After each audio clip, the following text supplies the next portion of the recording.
The media and our friends in the Democrat Party kept saying we needed new legislation. We must have legislation to secure the border.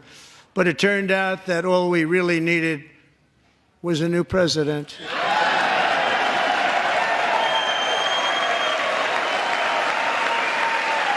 In recent years, our justice system has been turned upside down by radical left lunatics.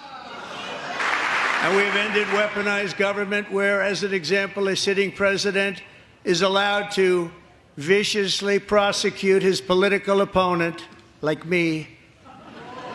How did that work out? Not too good. Not too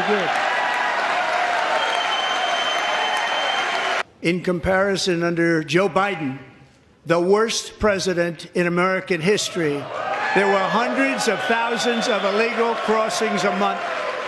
And virtually all of them, including murderers, drug dealers, gang members, and people from mental institutions and insane asylums, were released into our country. Who would want to do that? This is my fifth such speech to Congress. And once again, I look at the Democrats in front of me, and I realize there is absolutely nothing I can say to make them happy, or to make them stand or smile or applaud. Nothing I can do. I could find a cure to the most devastating disease, a disease that would wipe out entire nations, or announce the answers to the greatest economy in history, or the stoppage of crime to the lowest levels ever recorded. And these people sitting right here will not clap, will not stand, and certainly will not cheer for these astronomical achievements. They won't do it, no matter what. I terminated the ridiculous Green New Scam. I withdrew from the unfair Paris Climate Accord, which was costing us trillions of dollars. As you know, we inherited from the last administration an economic catastrophe and an inflation nightmare. Their policies drove up energy prices, pushed up grocery costs, and drove the necessities of life out of reach for millions and millions of Americans. They've never had anything like it.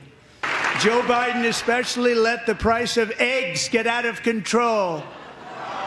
The egg price is out of control, and we're working hard to get it back down. Secretary, do a good job on that. You inherited a total mess from the previous administration. Do a good job. Elon Musk, who is in the gallery tonight. Thank you very much. We appreciate it. Everybody here, even this side, appreciates it, I believe.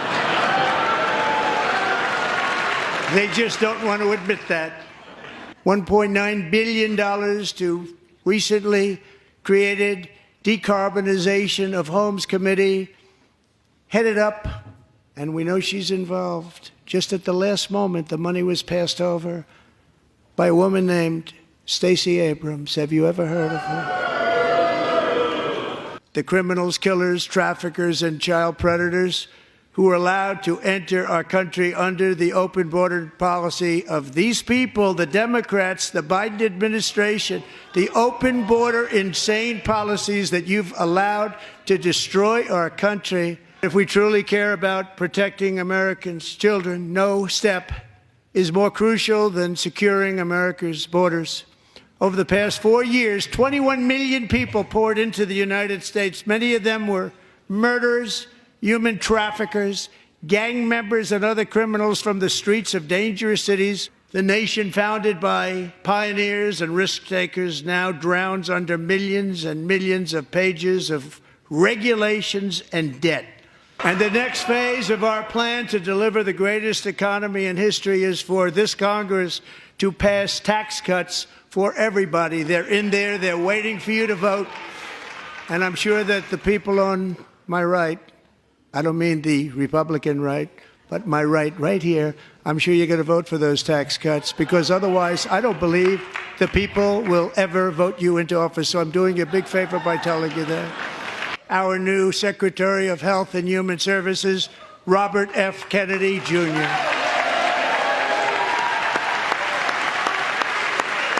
With the name Kennedy, you would have thought everybody over here would have been cheering. How quickly they forget. The United States has sent hundreds of billions of dollars to support Ukraine's defense, with no security, with no anything. Do you want to keep it going for another 5 years? Yeah, you would say Pocahontas says yes.